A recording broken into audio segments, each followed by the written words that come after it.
It's a peace, everybody.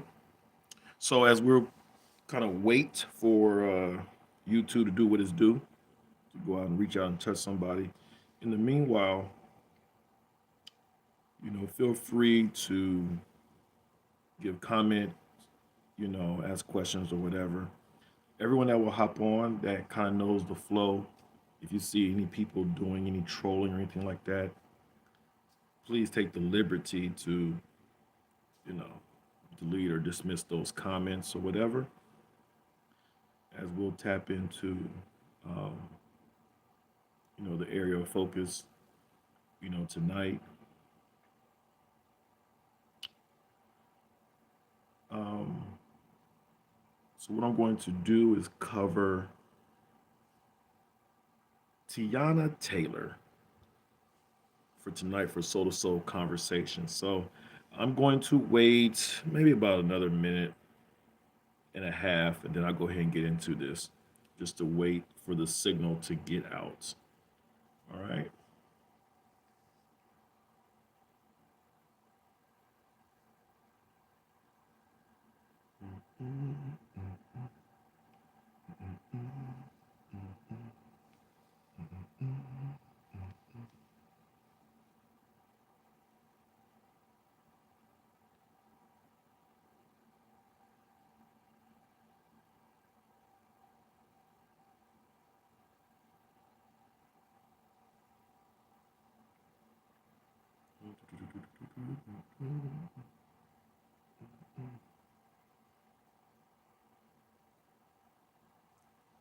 Okay. Let me know if you can hear me. Just put something in the comment, thumbs up or something like that, to make sure that the sound is where it needs to be. And we'll go ahead and start diving in to Teyana Taylor's soul numbers. Pulling out some basic things about her love style matrix. Okay. So let me see. Just let me know if y'all can hear me. Just want to make sure that um, the sound is the audio is cool.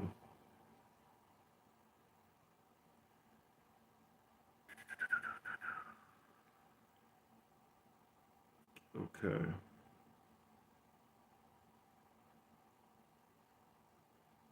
Let's see. Just want to make sure.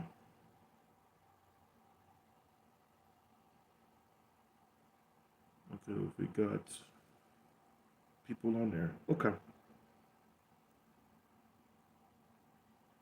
So just in the comments.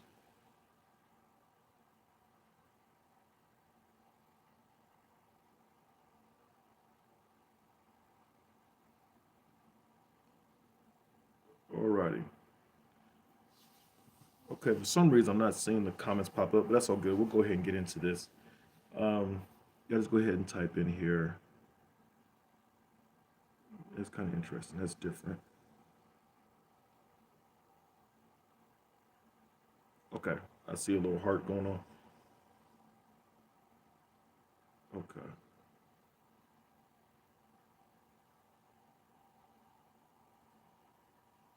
Peace. Okay, good, good. All right, so this is what we're going to do. So, welcome to Soul to Soul Conversation. I'm Satori Seals, a soul guider inside the Living Soul Numerology Soul Guidance System, in which I do certifications teaching this. We're also on Patreon. If you want to go on Patreon, go to Patreon Living Soul to be able to tap in and to get more additional information, wide range of scope that I really cover over there. But also, just to let you know, some of you might not know, we have launched um, a podcast. It's over on Spotify and it's up under Living Soul Discovery. Majority of the podcast, majority of the episodes, you need to be a member to be able to hear all of them. But there are some podcasts on there that's available, to the public. So if you're interested in becoming a member, you know, if you go to Living Soul Discovery podcast and you click on one of the episodes, it'll prompt you to become a member, or you can go right there to Patreon and become a member there. And that's Patreon Living Soul, and you'll see my logo, my face, and stuff like that there. You can just come and vibe with this there. But meanwhile, we're right here to do Soul to Soul conversations, and we're going to look at Teyana Taylor. And so Teyana Taylor, a lot of people probably know who she is. Very gifted, very talented woman. She's also it was, had a publicly known divorce that occurred with Iman Shepherd, who was a professional basketball player in the NBA, and then she had a quick love fling with Aaron Pierre, the actor, and recently been catching headways and stuff like that. And some people kind of asked me to look at their numbers or whatever, and of course they've had a split. So I figure it'd be kind of nice and interesting. But in respect to Teyana Taylor, what I want to do is basically come from an angle to break down some basics about her soul profile, but really tap into what fits her. She is a young woman who, you know, like I said, is in a different life transition. She's a public figure. She's an entertainer. She's very driven, and she's a mother, right? She's a daughter, and so and she has to live life. And she has needs as a woman, and so um, unfortunately, in some aspects, the public is watching, right? So, but what I want to do is share some insight on terms of what her numbers show, and in regards to basically what matches her, you know, in terms that she's going forward and as she begins to understand herself or take interest in someone um, in a relationship on an intentional level. Now, when I talk about love matrix, we're basically talking about, you hear me often talk about energy, energy precedes reality. And the love matrix, what it's doing is we all have a way that we approach relationships, right? We all have, there's an energy be driving behind all of our decisions, our attractions, our, our habits, our personal desires and so forth. And it moves us to what? Find attraction or to seek to develop some type of connection with another. And so, knowing about this love matrix, we know it plays out into the interaction. So, what we do is we use the Living Soul Numerology system, and we can look at someone's birth date and begin to kind of see what uh, possible tendencies, what certain things fit and align properly, with someone's soul profile. Okay. And relationships are designed to really be in alignment, and energy flows in a very functional way to support relationships based on the alignment that people um, find themselves to form fit in. Okay. And so, and we talk about a matrix in the context of the living soul numerology system from the spiritual point of view, is it's acknowledging the variety of um, energies. It's acknowledging all the different things that's collectively, quote unquote, that's unseen, that's influencing what is seen.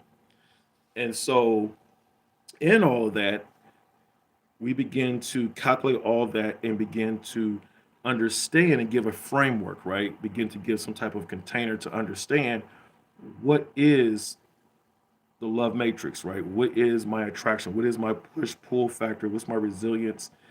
And all the different things that you hear me kind of spouting out over these different type of episodes. But into Teyana Taylor, her soul numbers are 3115.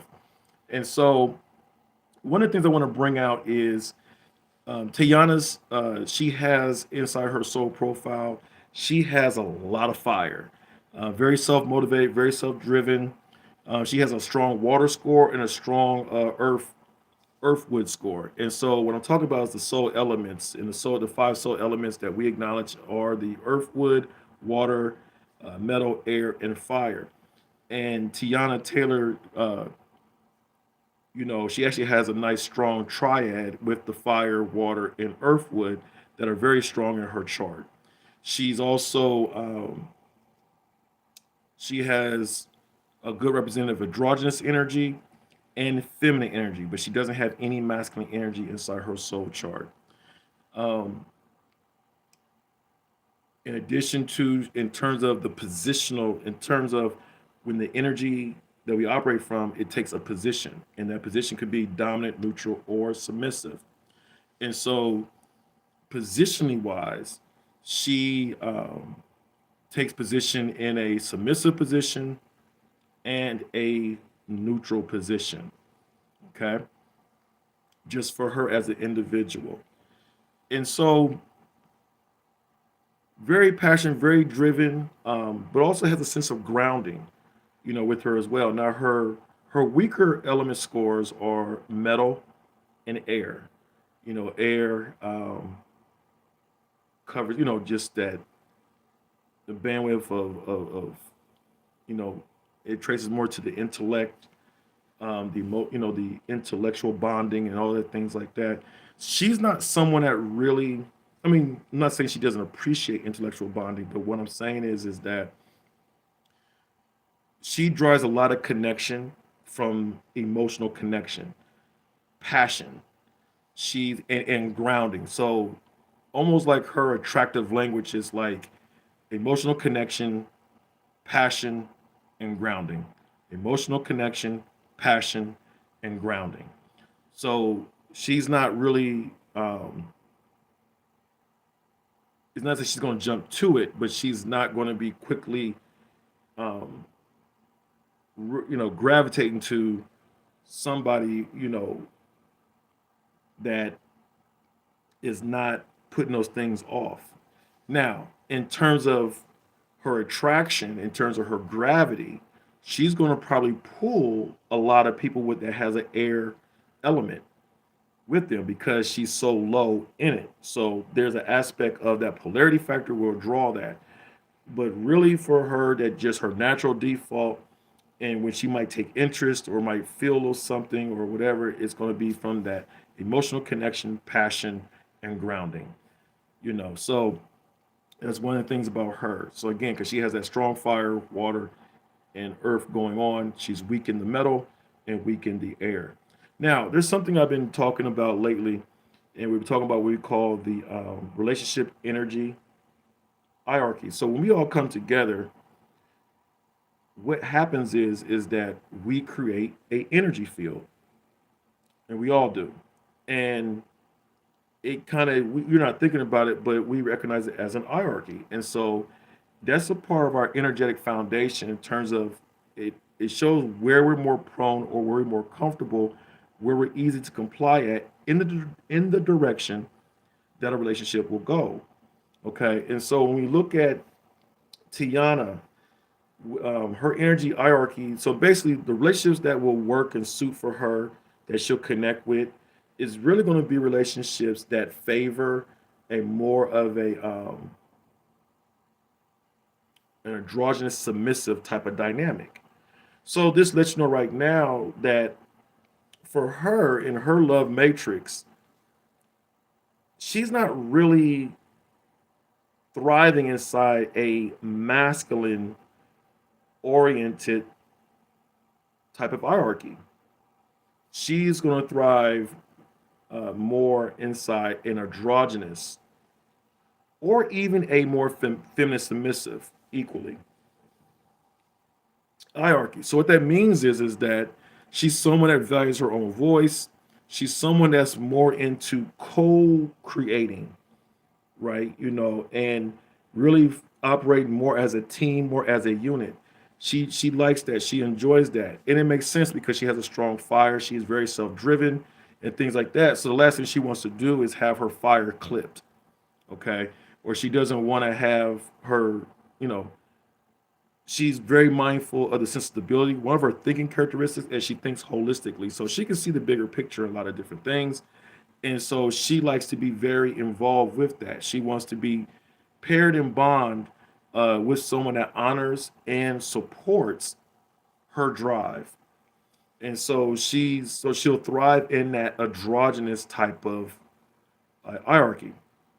So ideally, the relationship to be in that. So when we look at her past relationships, if I pull the numbers on that, um, with her, her husband, Iman, actually that they actually did have an androgynous, submissive type of hierarchy, which I think they had a decent amount of time together in marriage, which is cool. And then also the short stint um, with Aaron, same thing.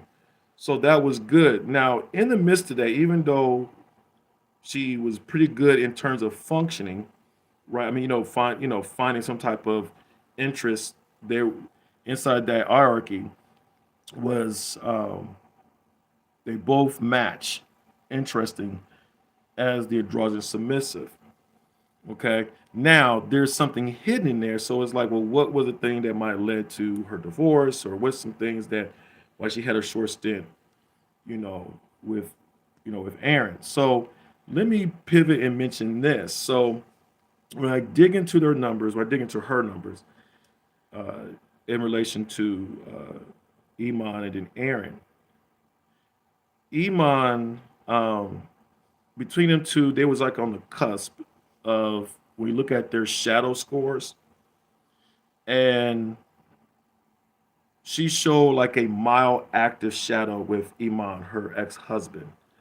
And so that just simply means that there's possible repeating patterns that probably can exist, but if they're aware of them, they can navigate without too much problems.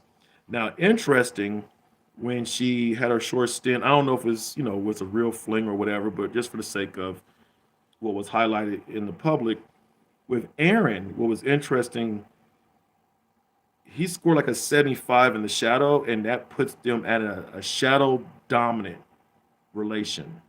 So it's almost like she defaulted into her karmic, unresolved, conflict based issues that she might have to face. That's very interesting because a lot of us know relationships are mirrors and reflections.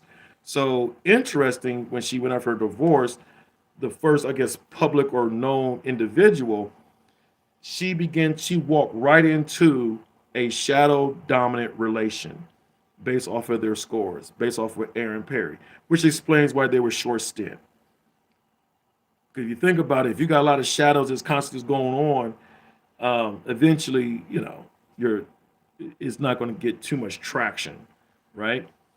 Now, not saying they might have been at each other, but interesting is that the underlying energy behind that type of combination was more driven by karmic and had unresolved patterns and conflict based. So she was able to face that. So looking at that from when we look at Iman and Aaron and then her individually, obviously, like, what are some things that points out into about her love matrix?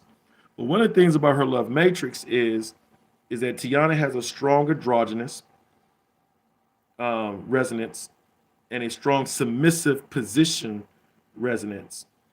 And so when I begin to look at her elements, look at all her whole setup, I think there's a subtle concern. What I say concern, a subtle things we need to draw into. Her score of her low metal might point to a small riddle behind some things for her going forward in relationships. If I was to say there's something that she might want to draw attention to, or maybe be mindful of, is that the way Tiana's heart and soul, how she moves, She doesn't do well with harshly dominant oriented people or people who don't come from a very overly dominant space. One, she doesn't even contain any dominant scores um, inside her profile. And then we look at it energetically. She's she welcomes and values masculine energy, so she don't really have resistance with it like that. But she likes masculine energy in a submissive position. So if masculine energy is not feeling supportive, not mindful of her emotional base, she pulls a lot from emotion. She really probably judge and make decisions from emotional safety and everything revolving around emotional resonance. Those are big with her. So, and because of that, she's going to be off put by overly masculine dominant energy or dominant oriented emphasis inside a relationship setup. And so if you think about that, if she's experiencing, because you're dealing with men, if they are shifting into more of that dominant position and is not gentle, right? It's going to spark a response in her, maybe bring about avoidance because based off her numbers, she is going to avoid harsh dominance. She's going to avoid excessive highs and low emotionally.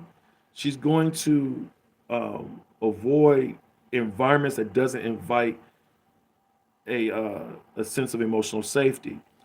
And so a trigger can be excessive dominance or being overly directive.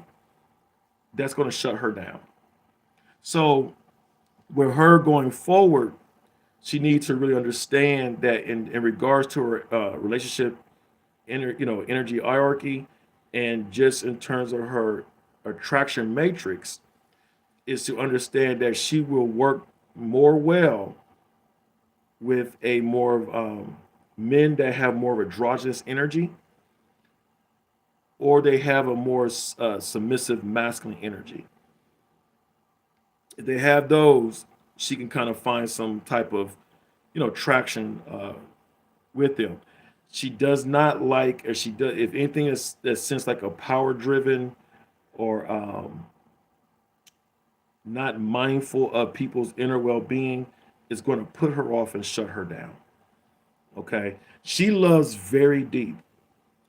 She has that three, that one. Um, she's very loyal. And so one of the things for her she has to be mindful of is that she might overly give for the sake to maintain things, which is fine, but she might overly give without boundaries. Remember, she has a weak metal score. So she's very liable to over give for the sake of her own boundaries. So she has to really find that proper dance with being able to give. And I like sometimes I heard her say recently, she's gonna love and not hold others in hostage to the love she get. Basically, I'm just because I have bad occurrences, it's not gonna stop me from trying to be the love that I desire to have and receive and to give, which is a great attitude and a great mindset to have. Okay, so she's very, emotionally absorbent. So what she really needs is for a masculine to kind of give her the container for her to be emotional explorative, for her to be emotionally um, comfortable. Not an aspect to control it, but an aspect to just to give it um, a place, a container for it to be. She definitely attracts strong air, the air quality. So I look at in comparison to Aaron and Iman, Iman met that air attraction that she need. Aaron actually it was very low on that. So I think miscommunication and all that kind of stuff probably just kept surfacing a lot. Um, she also don't do well with men that are very stoic. If they seem like they're like emotionally like an emotional stone, that doesn't work with her. So I think in that Aaron connection, a short stint, I think there was I think he probably has like a stoic um, projection in a relationship dynamic that prior to her felt very cold and just could not find any type of footing or try to find any traction to to maybe possibly build something that's worth considering. Um, we know she has strong water. When you look at Iman's water, it actually match. Well, actually, in her setup, when she doesn't need a man with a lot of water. Iman has a lot of water, so some of their core shadow conflicts for her probably came from the water area. Okay, so again, emotional burnout, emotional insensitivity, emotional inconsistency, those things show um, are very liable. Now, when you look at Aaron, his water score is very low, but it matches the energy profile for what Tiana needs. So that might have been early on. There might have been definitely emotionally based. He probably was inviting to be able to allow her to maybe for a short stint to feel like she can kind of maybe acknowledge some emotions that she had. Think about it. I mean, you went through a divorce, so you need some type of ear or something where you kind of can maybe just talk some things through or get another perspective. Definitely try to get a male perspective a male perspective from the emotional lens of a man. So he might have kind of just slid right in and probably appealed to that for her. But when you look at the the fire, she requires a lot of fire. But the thing about it is neither Aaron or Iman match the fire that she needs. So that's probably another conflict too. So and that probably rolls over when you mix it emotional validation. So probably one of the things is and because she has low air, she probably doesn't communicate effectively about the emotional validation, how that looks for her. Okay, so probably for her going forward, she needs to really especially with men, understand what that emotional validation looks like to her, right? How is that, um, how am I delivering with that in terms of that emotional validation that you need? Because she's really strongly coming from that emotional, that emotional basis in terms of where she's looking and to connect with. That's her language. That's really how she moves. So the emotional validation. So what happens is if you're not getting that consistently, then that activates her avoidance. She's probably going to avoid a relationship, or she's going to start shutting down, or she'll get out of sorts. And so inside a relationship space, she pulls from the number one, and the number one is pulling from the emotions. The number one is also saying that she feels comfortable in a domestic setup where she feels emotionally safe, and things are congruent, right? Somewhat stable and predictable for her emotions to feel comfortable. Okay, so that's very big for her. Um, when you look at that from the earth, Iman matched that. Aaron brought a little, so she has enough earth with for that, but just that level of, that predictability. Now, it probably could be confused from a man dealing with like a woman like Tiana because she has all this self motivation, she has all this fire, but then she also has this grounding piece to her that she also values and needs.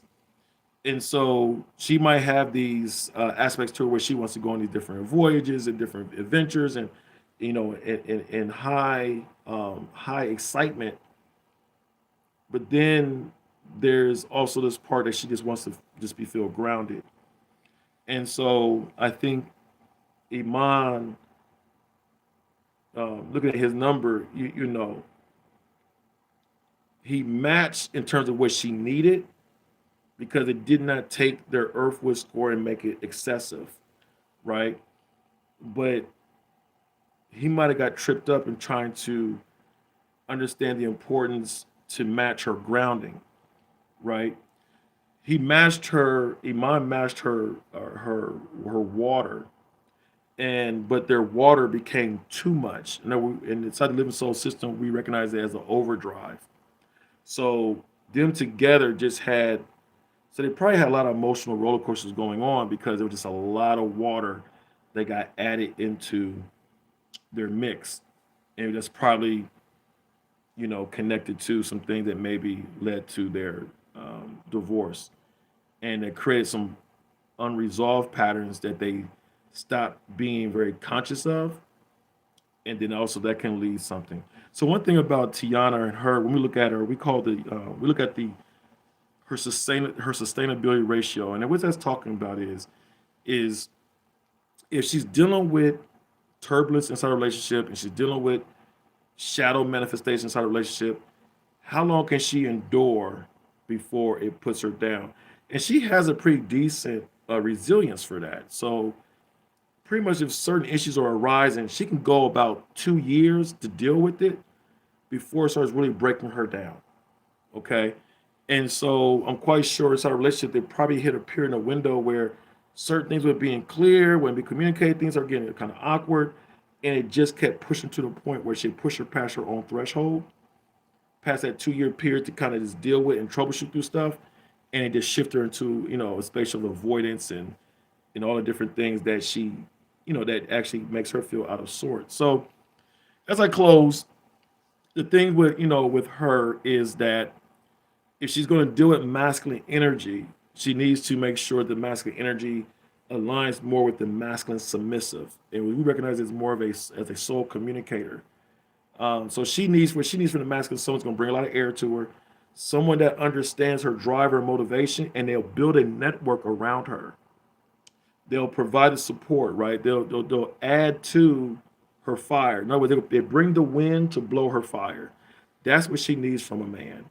What she also needs from a man is a man that is selfless, a man that will really promote her and really promote her without feeling intimidated by the attention that she draws and the attention that she, you know, that's just going to come to her just by who she is. When you look at her numbers, that's required, for a man. So a man has to be able to handle the limelight. They have to handle the aspect of her personality where she's a showstopper. I want to, lights, camera, action. That's that fire. It's a lot of that fire, and at the same time be able to manage and handle that. But it's also a part of her personality makeup and need. And so the masculine needs to understand that. So like I said, that masculine has to have a very supportive position and orientation about it, or a man that's androgynous. Those are the men's going to do very well with Tiana. Overly masculine, old school thinking men, um, that just ain't gonna mix for her. And matter of fact, I don't think she would even try to entertain and try to flow with that. The issue is that she might wrestle with um, things of authority that might come across inside a relationship. If it's not gentle, it's going to probably bother her. So how someone exudes the dominance, um, really have to be mindful in how that comes across to her. Because I think that's like a subtle tripwire to trip her into some triggers. So I would say for her, just looking at her numbers, is to really understand if she does have a response to um, dominant personas. I say you got to succumb to it, but I'm saying is if it's within inside reason, because there are moments and points in our relationship where someone's going to assert themselves, and anything of assertiveness, if that shuts you down, then you're probably going to need to resolve that. And I think that's kind of what happened when she got with Aaron Pierre. because remember I said their shadow, when they came together, it's like a 75%, like a shadow dominant relation. So that's strictly like we call a rebound. She was, but she was for a moment to face some unresolved things. So I think she needs to face what is her relationship with the energy wise? What's her relationship with masculine dominance? What is that? Understand that, pull information you need from that, and you don't have to comply with it, but there's something there inside the masculine dominance that might be something that's unresolved in the relationship space that you might need to acknowledge and to dive into and to look at. Okay. Um, so that's what. So we'll stop right there. I might cover this some more about her, but basically the bottom line is she's a very loves very deep, very supportive, very loyal. So, and typically when someone has that type of makeup, they really have to be aligned with someone that has that level of mindfulness and empathy about themselves. So she's looking for that in type of men. She's not looking for an emasculated man. She's looking for a man that's well-rounded, or I say looking for, but which what works well with her is a man that's very well-rounded. Um, doesn't have to feel like they have to flex their masculinity. They're comfortable in their masculinity to the point they're comfortable in her being who she needs to be and being supportive and willing to blow air to her fire. That is strongly what she really needs. I think, you know how it is sometimes when you're young, you don't realize how important certain things that you do need until hindsight kicks in or whatever. But just looking at their numbers, Iman probably did not blow enough fire behind her motivations. He probably acknowledged it or whatever, but she needs someone, she needs that, with that because she just really has a lot of passion, a lot of self-driven. She's That's just how she ticks. Okay. And so that's what's up. So we covered Tiana Taylor right there. Her soul numbers are 3115.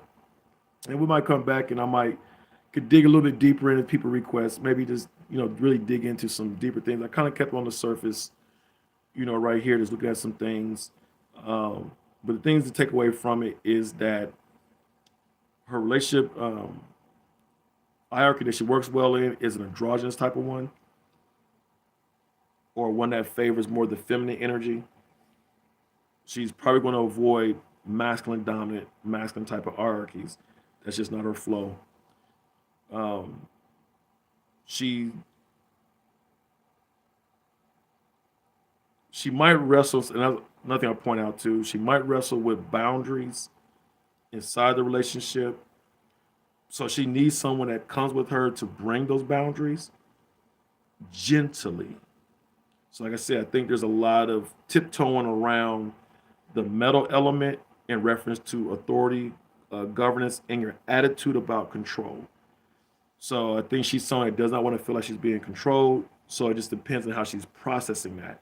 That's what I mean. She got to see what is her relationship with dominance and how she responds to the trigger of dominance. What does that do inside her? Because that is something that she's definitely going to have to visit, as an individual, especially going forward as she begins to, mix and mingle. All right. So that's what's up. We'll touch back down. Let me see if there's anyone have anything else on here to say. Okay. Look like that's what it is. Hey, y'all be easy. One love.